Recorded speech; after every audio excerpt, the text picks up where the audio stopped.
The Junkers Ju-87 Stuka was a German dive bomber and ground attack aircraft.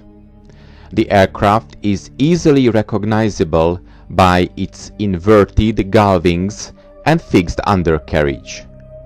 It became a propaganda symbol of German air power and the German victories between 1939 and 1942. The Stuka's design included several innovations, including automatic pull-up drive brakes under both wings to ensure that the aircraft recovered from its attack even if the pilot blacked out from the high G-forces. The training of the Stuka pilots was between 13 and 20 months. It began with the regular recruit training at a Fliegerersatzabteilung or pilot training battalion. After this basic training, the pilot came to the AB Schule, where he learned how to fly light aircrafts like the Focke-Wulf 44. After that, he learned about aerodynamics, aviation technology, navigation, and meteorology, flying procedures, and receiving of Morse code messages while doing the flying license. He moved then on to the B license, where he learned to fly with more powerful machines like the Arado AR-66. After his B license training, the pilot got his Pilotenschein or flying license and was ready to go further specialization. Stuka, bomber, and reconnaissance pilots went to the so-called sea flying schools, where they received further 6 months of training in advanced aviation before they also went to their specialization schools. After the pilots had obtained some mastery in diving the Stuka, they practiced dive bombing during dives, first with cement bombs, finally with live ammunition, until the bombing accuracy was satisfactory. This meant that the bombs had to be within the 10-meter circle. A high bombing accuracy in diving was in fact the criterion of the Stuka weapon as compared to bomb dropping over wider areas from level bombing. The Stukas were therefore designed for fighting pinpoint targets, preferably hangars, barracks, arms and ammunition factories in the enemy's back country, also bunkers, artillery positions, and tanks on the battlefield. Diving with and without bombs was part of the pilot's daily routine.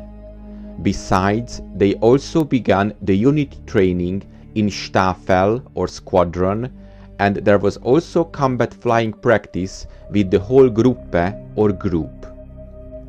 According to their training manuals, the Stuka pilots had to become a part of the plane. This included starts and landing on short, bumpy, emergency airfields where occasional crash landings could not be avoided.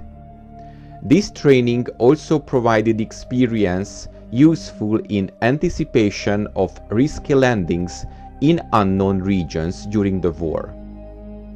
That training phase was followed by combat flighting practice in squadron units and in given tactical situations as were to be encountered in wartime.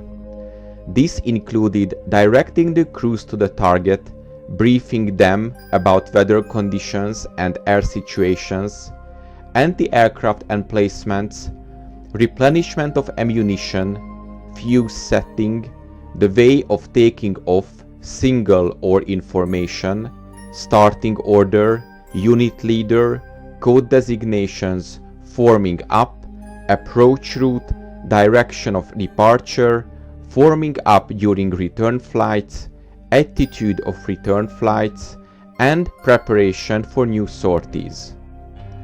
After the graduation in the specialized schools, the Stuka pilots came to their front units. Usually, flying at 4,600 meters, the pilot located his target through a bomb sight window in the cockpit floor. The pilot moved the dive lever to the rear, limiting the throw of the control column. The dive brakes were activated automatically. The pilot set the trim tabs, reduced his throttle, and closed the flaps. The aircraft then rolled 180 degrees, automatically nosing the aircraft into a dive. Red tabs protruded from the upper surfaces of the wing as a visual indicator to the pilot. Then, in case of G-force-induced blackout, the automatic dive recovery system would be activated. The Stuka dived at a 60 to 90 degrees angle, holding a constant speed of 500 km per hour due to dive brake deployment, which increased the accuracy of the Stuka's aim. When the aircraft was reasonably close to the target, a light on the counter altimeter, an altimeter equipped with an electrical contact which triggered at a preset altitude, came on to indicate the bomb release point, usually at a minimum height of 450 meters. The pilot released the bomb and initiated the automatic pull-out mechanism by depressing a knob on the control column. The U-shaped crutch located under the fuselage swung the bomb out of the way of the propeller, and the aircraft automatically began a 6G pull-out. Once the nose was above horizon, drive brakes were retracted, the throttle was opened, and the propeller was set to climb. The pilot regained control and resumed normal flight. The coolant flap had to be reopened quickly to prevent overheating. The automatic pull-out was not liked by all pilots. A Stuka pilot later said that he and his unit disconnected the system because it allowed the enemy to predict the Stuka's recovery pattern and height, making it easier for ground defenses to hit an aircraft. Physical stress on the crew was severe.